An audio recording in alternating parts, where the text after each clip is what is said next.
The doctrine of privity in the common law of contract provides that a contract cannot confer rights or impose obligations arising under it on any person or agent except the parties to it.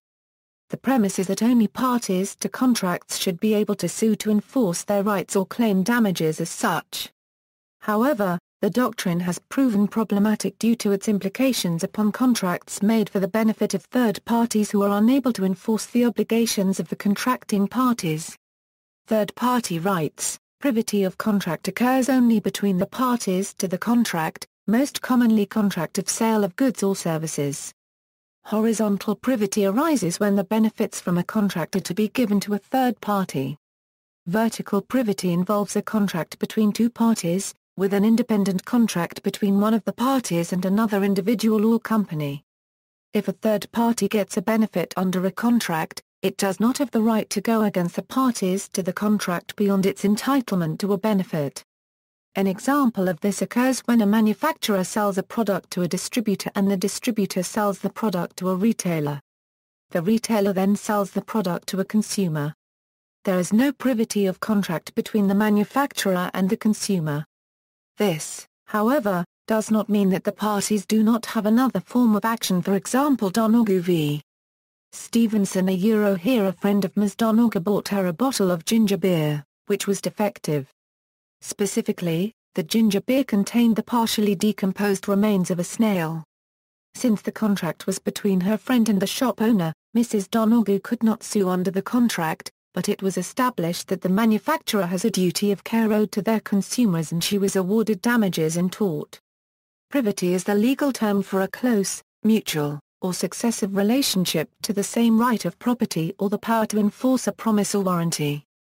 History. Prior to 1861 there existed decisions in English law allowing provisions of a contract to be enforced by persons not party to it, usually relatives of a promisee, and decisions disallowing third-party rights. The doctrine of privity emerged alongside the doctrine of consideration, the rules of which state that consideration must move from the promisee. That is to say that if nothing is given for the promise of something to be given in return, that promise is not legally binding unless promised as a deed. 1833 saw the case of Price v. Easton, where a contract was made for work to be done in exchange for payment to a third party. When the third party attempted to sue for the payment, he was held to be not privy to the contract, and so his claim failed. This was fully linked to the doctrine of consideration, and established as such, with the more famous case of Tweddle v. Atkinson. In this case the plaintiff was unable to sue the executor of his father-in-law, who had promised to the plaintiff's father to make payment to the plaintiff, because he had not provided any consideration to the contract. The doctrine was developed further in Dunlop Pneumatic Tyre v. Selfridge and Company Limited through the judgment of Lord Haldane. Privity of contract played a key role in the development of negligence as well. In the first case of Winterbottom v. Wright, in which Winterbottom, a postal service wagon driver, was injured due to a faulty wheel, attempted to sue the manufacturer Wright for his injuries. The courts however decided that there was no privity of contract between manufacturer and consumer. This issue appeared repeatedly until McPherson v. Buick Motor Company, a case analogous to Winterbottom v. Wright involving a car's defective wheel. Judge Cardozo, writing for the New York Court of Appeals, decided that no privity is required when the manufacturer knows the product is probably dangerous if defective, third parties will be harmed because of said defect, and there was no further testing after initial sale. Foreseeable injuries occurred from foreseeable uses. Cardozo's innovation was to decide that the basis for the claim was that it was a tort, not a breach of contract. In this way he finessed the problems caused by the doctrine of privity in a modern industrial society. Although his opinion was only law in New York State, the solution he advanced was widely accepted elsewhere. Exceptions. Common law exceptions.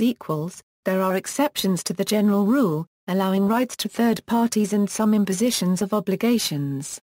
These are, collateral contracts, trusts, land law, agency, and the assignment of contractual rights are permitted. Third-party insurance. A third party may claim under an insurance policy made for their benefit, even though that party did not pay the premiums. Contracts for the benefit of a group where a contract to supply a service is made in one person's name but is intended to sue at common law if the contract is breached. There is no privity of contract between them and the supplier of the service.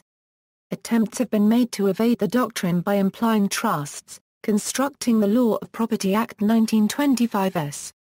56, 1, to read the words other property as including contractual rights, and applying the concept of restrictive covenants to property other than real property.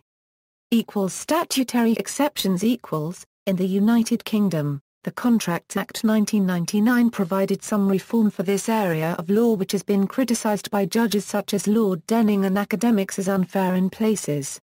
The Act states, 1.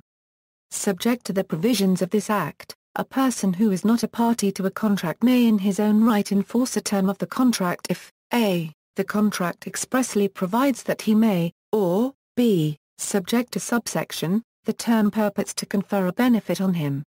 2. Subsection b. does not apply if on a proper construction of the contract it appears that the parties did not intend the term to be enforceable by the third party. This means that a person who is named in the contract is a person authorized to enforce the contract or a person receiving a benefit from the contract may enforce the contract unless it appears that the parties intended that he may not.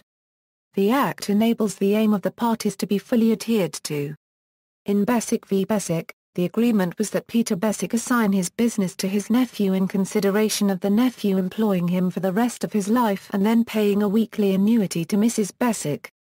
Since the latter term was for the benefit of someone not party to the contract, the nephew did not believe it was enforceable and so did not perform it, making only one payment of the agreed weekly amount. Yet the only reason why Mr. Bessick contracted with his nephew was for the benefit of Mrs. Bessick. Under the Act, Mrs. Bessick would be able to enforce the performance of the contract in her own right. Therefore, the Act realizes the intentions of the parties.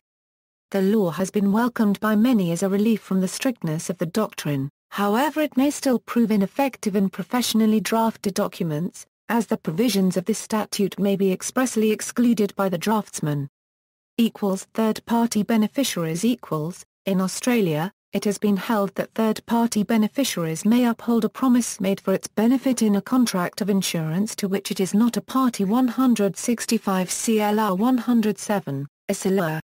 It is important to note that the decision in Trident had no clear ratio, and did not create a general exemption to the doctrine of privity in Australia. Queensland, the Northern Territory and Western Australia have all enacted statutory provisions to enable third-party beneficiaries to enforce contracts, and limited the ability of contracting parties to vary the contract after the third party has relied on it. In addition, Section 48 of the Insurance Contracts Act 1984 allows third-party beneficiaries to enforce contracts of insurance. Although damages are the usual remedy for the breach of a contract for the benefit of a third party, if damages are inadequate, specific performance may be granted. The issue of third-party beneficiaries has appeared in cases where a stevedore has claimed it is covered under the exclusion clauses in a bill of lading. In order for this to succeed, 3 factors must be made out. The bill of lading must clearly intend to benefit the third party. It is clear that when the carrier contracts with the consignor, it also contracts as an agent of the stevedore. That is, either the carrier must have had authority by the stevedore to act on its behalf, or the stevedore must later ratify the actions of the carrier. Any difficulties with consideration moving from the stevedores must be made out. The last issue was explored in New Zealand Shipping Company Limited v. A.M. Satterthwaite and Company Limited, 1975, AC 154, where it was held that the stevedores had provided consideration for the benefit of the exclusion clause by the discharge of goods from the ship. New Zealand has enacted the Contracts Privity Act 1982, which enables third parties to sue if they are sufficiently identified as beneficiaries by the contract, and in the contract it is expressed or implied they should be able to enforce this benefit. See also, Consumer Protection, Privity of Estate, Privity in English Law. References. Text of the Contracts Act 1999 as enforced today within the United Kingdom, From the UK Statute Law Database, Beatson, J., Q.C. Anson's Law of Contract. Oxford University Press ISBN 0-19-825262-5.